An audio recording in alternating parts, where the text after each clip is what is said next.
आज हम एक ऐसे कवि के बारे में पढ़ेंगे जिनका जन्म जौनपुर में हुआ। जौनपुर उत्तर प्रदेश में पड़ता है। जौनपुर उत्तर प्रदेश में उनका जन्म हुआ। नाम है उनका राम नरेश त्रिपाठी। इनकी काफ़ी कविताएं बहुत विख्यात हुई। उनमें से एक थी कि विद्या साहस धैर्य बल पटुता और चरित्र बुद्धिमान के ये छौ है स्वाभाविक मित्र। ये उसी कविता का एक छंद है, दोहा है। और लिखते लिखते इन्होंने हिंदी में इतने अच्छे अच्छे कविताएं और इतनी अच्छी अच्छी किताबें लिख डाली और ये महात्मा गांधी के बहुत प्रिय रहे। तो इन्होंने एक ये कविता और लिखी जो हमारे बीच में हमारे पाठ में आई है, जिसका नाम है सत्कर्तव्य।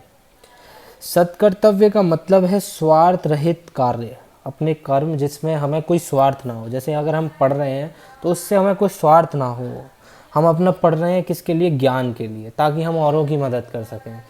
ठीक है, हम अगर पढ़ रहे हैं हम कैसे किसी को वो सेवा दे सकें अपनी पढ़ाई से। हाँ ठीक है, उससे आउटकम जो आता है वो एक फल के रूप में है, पर उससे हम वो अपना कर्म करते जाएं। तो उसी के ऊपर ये कविता है सत्कर्तव्य। अब सत्कर्तव्य को उन्होंने लिखा कि जीवन में मनुष्य को क्या करना चाहिए, कैसे कर्म करने चाहिए। तो उसी के ऊपर ये कविता है। मैं पढ़ना स्टार्ट करूँगा।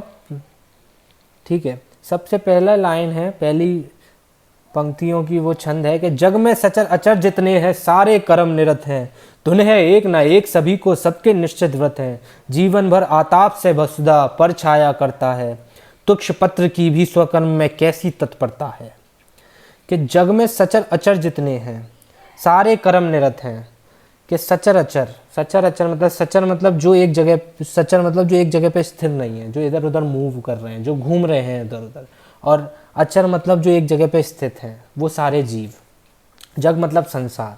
तो इस संसार में जितने भी इधर उधर घूमने वाले जीव हैं या जो एक जगह पे हैं, जैसे पेड़ है, वो जीव हैं, वो सब अपने कामों में निरत हैं, सब अपने अपने काम कर रहे हैं। ठीक है, धुन है एक ना एक सभी को सबके निश्चित व्रत हैं, सब अपनी एक धुन में लगे हुए हैं, सब अपने, जैसे रोज़ सूरज सुबह उगता है शाम को छुप जाता है, तो वो अपने काम में निश्चित लगा हुआ है।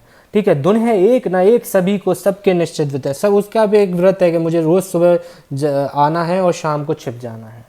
जीवन भर आताप से वसुधा पर छाया करता है, त्वक्ष पत्र की भी स्वकर्म में कैसी तत्परता है। कि जीवन भर, पूरे जीवन में एक पत्ता जो पेड़ में रहता है वो पृथ्वी को छाया देता है, हम लोगों को छाया देता है।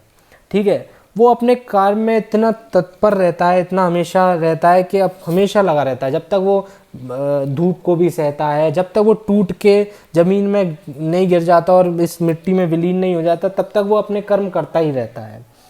तो कितनी अच्छी लगी। जग में सचर अचर जितने हैं सारे कर्म निरत हैं, धुन है एक ना एक सभी को सबके निश्चित व्रत हैं, जीवन भर आताप से वसुधा पर छाया करता है, तुक्ष पत्र की भी स्वकर्म में कैसी तत्परता है। समझ में आया? अब रवि जग में शोभा सरसाता, सोम सुधा बरसाता, सब है लगे कर्म में कोई निष्क्रिय दृष्टि ना आता, है उद्देश्य नितांत तुक्ष तृण के भी लघु जीवन का, उसी पूर्ति में वह करता है अंत कर्म में तन का। कि रवि जग में शोभा सरसाता, रवि मतलब सूरज, जग में इस पूरे संसार में शोभा सरसाता मतलब उजाला करता है। देखा होगा सूर्य आता है, उजाला आती है, धूप करता है।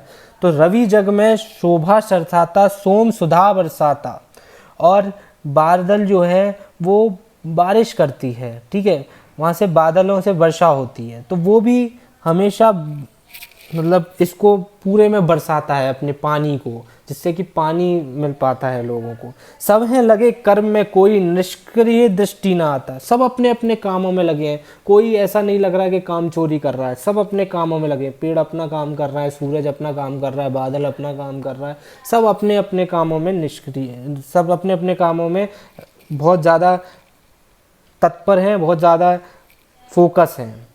है उद्देश्य नितांत तुच्छ तण के भी लघु जीवन का, उसी पूर्ति में वह करता अंत तर कर में तन का। कि जो घास फूस है ना, वो भी अपने काम में इतना लगा रहता है कि वो लास्ट मरने तक अपना काम करता रहता है। ऐसे ही हर आदमी, जैसे आप फौज को देखो, फौज अपने कर्म में इतना तत्पर रहती है कि वो हमेशा सीमा पे रहती है।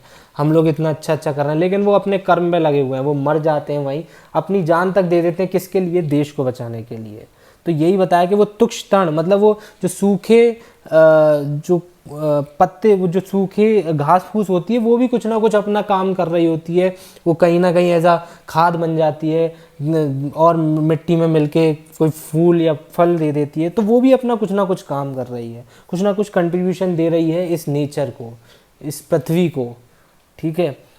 तुम मनुष्य हो, अमित बुद्धि विलसित जन्म तुम्हारा। तुम मनुष्य हो, तुम तो मनुष्य हो, मनुष्य जिसके पास बहुत अमित मतलब बहुत बुद्धि है, विलसित बल, बहुत ज़्यादा शक्ति है, बहुत बल है, और ये तुम्हें जन्म से मिला हुआ है। क्या उद्देश्य रहित जग में तुमने कभी विचारा? लेकिन कितने उद्देश्य रहित हो, तुमने कभी ये सोचा है? बुरा ना मानो, एक बार सोचो तुम अपने मन में, क्या कर्तव्य समाप्त कर दिया तुमने निज जीवन में? बुरा मत मानो। कवि कह रहे हैं कि जो मैंने ऊपर कड़वी बात कही है कि तुम बचपन से ही, तुम्हारे पास तो इतनी विद्या और तुम उद्देश्य रहित हो, इस चीज़ का बुरा मत मानो, पर एक बार सोचो तुम अपने मन में। लेकिन एक बार सोचो तो सही, क्या कर्तव्य समाप्त कर दिए तुमने निज जीवन में? क्या अपने कर्तव्य जितने भी काम जो तुम्हें सोसाइटी के लिए, जो इस समाज के लिए करना, क्या ख़त्म हो गए? केवल अपने लिए सोचते मौज भरे गाते हो, पीते खाते सोते जगते हंसते सुख पाते हो। केवल अपने लिए सोचते रहते हो कि मेरे को ये मिल जाए, मुझे पैसा मिल जाए, मुझे ये मिल जाए, मेरे को कपड़े मिल जाए, मुझे खाने को मिल जाए, मुझे ये मिल जाए, और फिर मौज भरे गाते हो और फिर मौज में रहते हो। पीते हो खाते हो, पानी पीते हो खाते हो, कोल्ड ड्रिंक पीते हो खाते रहते हो, सोते रहते हो, जगते हो, हंसते हो, सुख पाते हो। जग से दूर स्वार्थ साधन ही सतत तुम्हारा यश है। इस जग में से जो स्वार्थहीन, जो स्वार्थ मतलब एक जो भी मिल रहा है वो बिना स्वार्थ के लेना और सिर्फ कंट्रीब्यूशन करना, यही तुम्हारा यश है। सोचो तुम ही कौन अग जग में तुम सा स्वार्थ विवश है। सोचो इस पूरे संसार में तुम जैसा कौन स्वार्थी है कि तुम सिर्फ लेना जानते हो, कुछ देना नहीं जान रहे हो। यह संसार मनुष्य के लिए एक परीक्षा स्थल है। दुख है प्रश्न कठोर देखकर होती बुद्धि विकल है, किंतु स्वातम बल विद्य सत्पुरुष ठीक पहुँचे अटकल से। हल करते हैं प्रश्न सहज में अविरल मेधावल से। यह संसार मनुष्य के लिए एक परीक्षा स्थल है। जो भी इस संसार में आता है, जन्म लेता है, वो नई नई चुनौतियों से सामना करता है। एज अ बच्चा हम लोग पढ़ते हैं, पेपर देते हैं, फिर 10th में जाते हैं, पेपर देते हैं, 12th में जाते हैं, फिर और बीटेक करते हैं, उसके बाद और नई चुनौतियाँ आती हैं, फिर जीवन में और चुनौतियाँ आती जाती हैं। तो ये संसार मनुष्य के लिए एक जीवन परीक्षा स्थल है, ये एक परीक्षा स्थल है, एक परीक्षा, हर जगह पे एक परीक्षा है। अभी आप एग्जाम दे रहे हो, आगे चल के आपको और तरह की परीक्षाएं आएंगी। दुख है, हाँ दुख तो है। प्रश्न कठोर देखकर होती बुद्धि विकल है। इतने कठोर प्रश्न, एक तरह से जैसे बच्चों में कठोर प्रश्न आते हैं, आगे चल के और परेशानी आएंगी, तो बुद्धि खराब होना स्वाभाविक है। किंतु स्वातम बल विद्य सत्पुरुष ठीक पहुँच अटकल से। हल करते हैं प्रश्न सहज में अविरल मेधा बल से। किंतु लेकिन जो जिसको कोई स्वार्थ नहीं होता अपनी बल बुद्धि पे, वो सत्पुरुष उस क्वेश्चन, उस प्रश्न, उस परेशानी को तक पहुंच जाता है ठीक से, और उस लिखा हल करते हैं प्रश्न सहज में अविरल मेधावल से, और उस जो परेशानी है उसको बहुत इजीली अविरल मेधा बल, बहती हुई तेज बल शक्ति से उस परेशानी को वो ख़त्म कर देते हैं। जो भी जिसको इस सोसाइटी से, जो सोसाइटी में देना जानता है, सोसाइटी से लेना कम जानता है, और अपनी बल बुद्धिया पे उसे घमंड नहीं होता है, वो किसी न हर परिस्थिति को कैसे ना कैसे करके उसे सॉल्व करता है, उसको आगे बढ़ता है। ये लिखा हुआ है। अब हम पढ़ते हैं कि पैदा कर जिस देश जाति में तुमको पाला पोसा, चिए हुए हैं वह निज हित का तुमसे बड़ा भरोसा। उससे होना ऋण प्रथम है सत्कर्तव्य हमारा, फिर दे सकते हो वसुधा का शेष स्वजीवन सारा। कितनी अच्छी लाइन लिखी है कि पैदा कर जिस देश जाति ने तुमको पाला पोसा। गाय भैंस हर जगह देखो, सब तुम्हारे को कुछ ना कुछ दे रहे हैं। पेड़ खाना दे रहे हैं, हवा से सांस ले पा रहे हो तुम, पानी आ पा रहा है नदियों से, धूप ले पा रहे हो, रोशनी आ पा रही है, रात आती है, चंद्रमा देता है, सो पाते हो। तो पैदा कर जिस देश जाति ने तुमको पाला पोसा, और ये देखो तुम्हारे लिए कोई ना कोई कुछ ना कुछ कर ही रहा है, कंट्रीब्यूट कर रहा है।